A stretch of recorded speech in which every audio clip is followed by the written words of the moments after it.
Bugun 28-avgust kuni O'zbekiston biznes diplomatiyasi uyushmasi hamda Turkiyaning Karako'ja kompaniyasi hamkorligida Turkiya O'zbekiston biznes forumi o'tkazildi.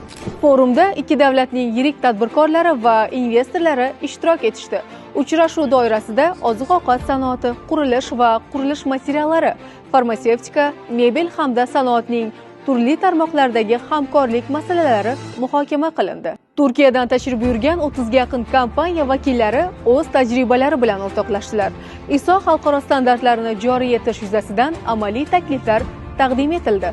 Investorlar ishtirokida B2B uchrashuvlar tashkil etildi. Forumning muhim voqeasi: O'zbekiston biznes diplomatiyasi uyushmasi raisi Sardor Gaffarov va Karako'ja boshqaruv kengashi raisi Metin Karako'ja o'rtasida hamkorlik memorandumi imzolandi. Ushbu kelishuv ikki mamlakat tadbirkorlari uchun yangi sheriklar, qo'shma biznes tashabbuslari va yirik investitsiya loyihalarini amalga oshirishga yo'l ochmoqda.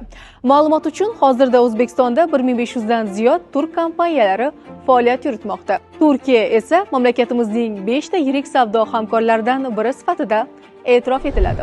Turkiya O'zbekiston biznes forumi bu yangi imkoniyatlar, yangi istiqbollar, yangi hamkorlar demakdir.